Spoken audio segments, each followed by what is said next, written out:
What Colin Chapman, the founder of Lotus, wanted from his cars was lightness, simplicity, and terrier-like handling.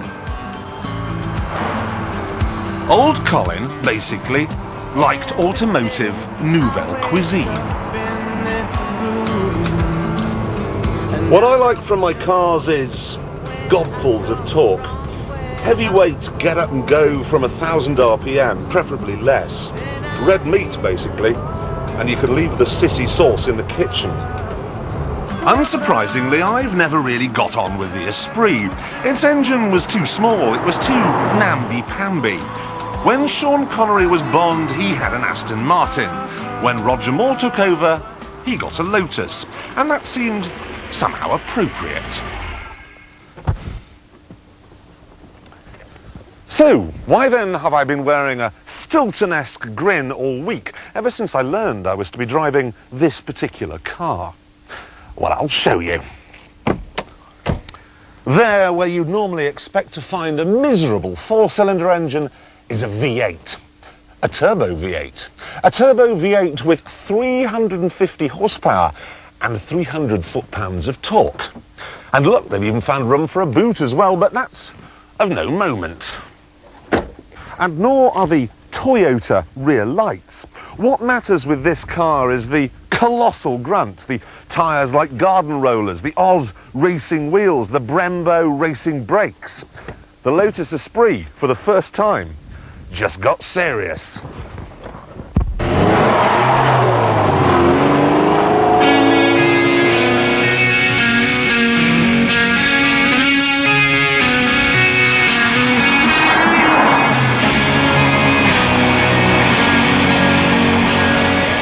The ABS system is amazing. The grip is astounding, but the noise is a major disappointment.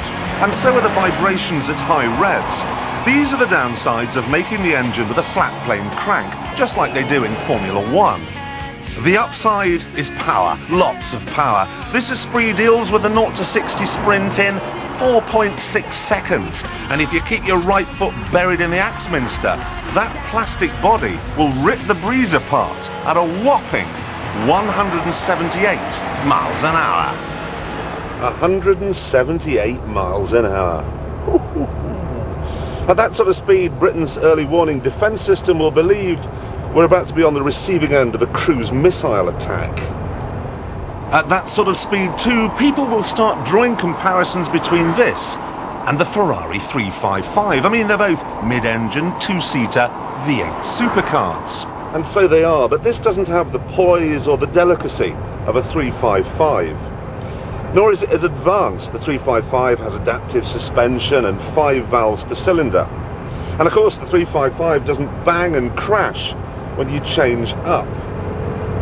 If you go from second to third in this, above 5,000 RPM, you'd better make sure your false teeth are in properly.